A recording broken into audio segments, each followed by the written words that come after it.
Dehradun ISBT पर किशोरी के साथ हुए सामूहिक दुष्कर्म के मामले में पुलिस ने 5 आरोपियों को गिरफ्तार कर लिया है। एसएसपी अजय सिंह ने प्रेस वार्ता कर बताया कि बस के कर्मचारी किशोरी को दिल्ली से देहरादून लेकर आए थे। इसी बस में 5 लोगों ने किशोरी के साथ दुष्कर्म किया। आरोपी 2 बस ड्राइवर, 1 कंडक्टर, 1 कैशियर और 1 सफाई कर्मचारी को गिरफ्तार किया गया है।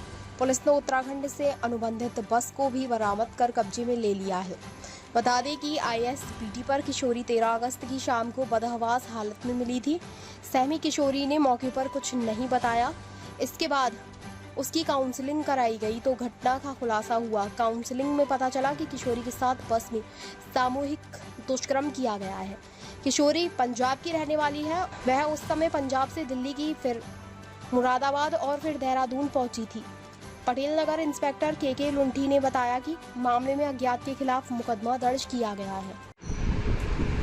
आज जैसे जानकारी मिली है कि आईएसबीटी देहरादून में एक बच्ची के साथ सामूहिक दुष्कर्म हुआ है, तो जानकारी मिलते ही तुरंत ही मैं बच्ची से मिलने किशोरी गृह गई हूँ देहरादून के, और बच्ची से बातचीत भी की है।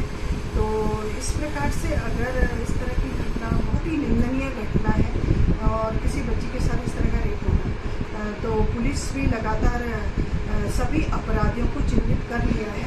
CWC की टीम भी लगातार काउंसलिंग कर रही है उस बालिका की। उसके परिजनों की जानकारी नहीं मिल पा रही है, तो लगातार बच्ची से पूछा जा रहा है कि उनके परिजनों तक कैसे पहुंचा जाए। उनका पता जैसे चले वैसे मूल रूप से वो उत्तर प्रदेश की बच्ची है, और पुलिस भी लगातार इसमें जो भी अपराधी हैं उनको चिन्हित करके उनके कठोर कार्रवाई कर रही है। उत्तराखंड राज्य महिला आयोग भी उस बच्ची के साथ में है, और आवश्यकता पड़ी तो महिला आयोग भी अपनी टीम गठित करेगा। पुलिस इसमें लगातार इसमें छानबीन करके उसके परिजनों तक पहुंचने की कोशिश करेगी। रात्रि करीब 1:30-2 के बीच में वहाँ पर जो गार्ड एक आईएसबीटी पर है, उसने एक बालिका को देखा कि वो एक उसकी दुकान पर जो मैगी की वहाँ बन रही थी, दुकान पर बैठी हुई थी, और इसके बाद देखा कि वहाँ एक व्यक्ति साथ में बगल में खड़ा था, उससे कुछ बातें कर रहा था। उसको संदिग्ध लगते हुए कि रात्रि में इस तरह बच्ची एक वहाँ पर बैठी हुई है, तो उसने वहाँ पर जो 1098 की यूनिट रहती है, उसमें एक व्यक्ति रहता है, उनको इन्फॉर्म किया। उनका नाम है श्री दिगंबर जी। तो उन्होंने इसके बाद, चूंकि महिला उसमें बच्ची थी, तो उन्होंने अपनी दूसरी यूनिट में जो दूसरी महिला काम करती है, जो आईएसबीटी पर थी, उसको कॉल करके फिर उसको वहां पर बुलाया। और बुलाने के बाद जो बच्ची से प्राथमिक जानकारी करी, तो वो अपना नाम पता बहुत ज्यादा नहीं बता पा रही थी। ये बताया जो प्राथमिक जांच में उन्होंने लिखा है रिपोर्ट में, उसमें लिखा था कि पटियाला से मैं आई हूँ और मेरे माँ बाप नहीं है। तो ये रिपोर्ट में उन्होंने जो प्राइमरी रिपोर्ट होती है उन्होंने उसको अंकित किया, और इसके बाद जो नियम होता है उनका कि थाने पर बताकर कि बच्चा मिला है, और उसको हम चाइल्ड वेलफेयर के सामने प्रस्तुत करेंगे। अपना नाम पता घर का नहीं बता पा रही ठीक से और कुछ मानसिक रूप से परेशान लग रही है, तो इसको हम वहां पर काउंसलिंग करके और आपको सूचित करेंगे जो एकदम SOP के अनुसार था। इसके उपरांत जब वो उसको वहां पर 3:30 बजे के बाद ये सारी प्रक्रिया करके वो CWC के सामने जब अगले दिन वो ले जाते हैं, उस दिन भी काउंसलिंग के दौरान उसने अपने आप को कहीं कोई अपने साथ ऐसी कोई घटना के बारे में नहीं बताया, और ना ही कोई मेडिकली ऐसी कोई दिक्कत बताई। तो नॉर्मल जो एक जब बच्चों को लाते हैं तो नॉर्मल एक मेडिकल वहां पर कराया जाता है, वो नॉर्मल मेडिकल करा दिया गया था।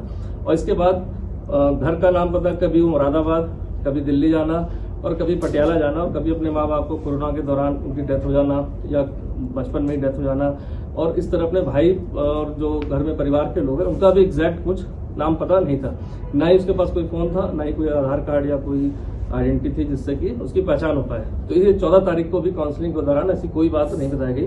15 तारीख को क्योंकि वहाँ अलग अलग कमेटी है, चाइल्ड वेलफेयर कमेटी काउंसलिंग होती है, वनिता करके उनकी काउंसलिंग होती है, और इसके अलावा CWC के मेंबर्स हैं उनकी भी काउंसलिंग होती है।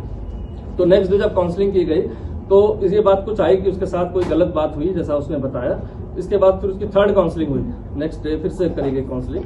तो जब इस काउंसलिंग के बाद ये चीज निकल के आई कि हाँ भाई ये कोई मुरादाबाद में रहने वाली है, अब दिल्ली गई थी और दिल्ली के बाद यहाँ आई, लेकिन माता पिता इसके नहीं है, और इस तरह से ये घटना प्रकाश में आ रही कि इसके साथ कोई घटना ऐसी हुई होगी। और तो इस पर उनके द्वारा एक तहरीर जो है कल साय को जो हमें प्राप्त हुई थी, इसके बाद हमने तत्काल जैसी चीज प्राप्त हुई, एक टीम का गठन महिला अधिकारी और सभी के साथ हमने बना दिया था इसमें कि वो जाए मौके पर।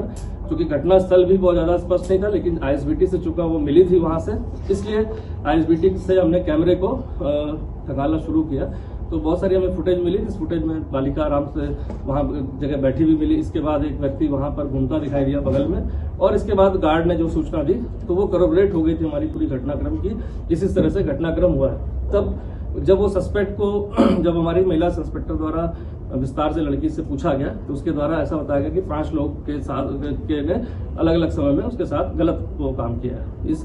इसके आधार पर भी जो आदमी सस्पेक्ट वहाँ घूम रहा था, उस फुटेज को लेकर वहाँ के जितने भी हमारे ड्राइवर या काम करने वाले लोग हैं, कर्मचारीगण आईएसबीटी के आसपास रहते हैं दुकान पर, उन सबसे हमने वेरिफिकेशन कराया कि कोई इसको पहचानता होगा। तब उसकी शिनाख्त हुई कि वो भगवानपुर एक ड्राइवर है, जो एक बस का नंबर दिया कि इस बस का ड्राइवर है और ये भगवानपुर में मूल रूप से रहने वाला है और आज अवकाश पर है, उसकी ड्यूटी ऑफ है और वो अपने घर गया होगा। इसके आधार पर पुलिस टीम हमारी जो सस्पेक्ट था उसकी तलाश में निकल गई। साथ ही साथ जो मुकदमा दर्ज करके मेडिकल की जो प्राथमिक कार्रवाई होती है उसको प्रारंभ कर दी गई रात्रि में।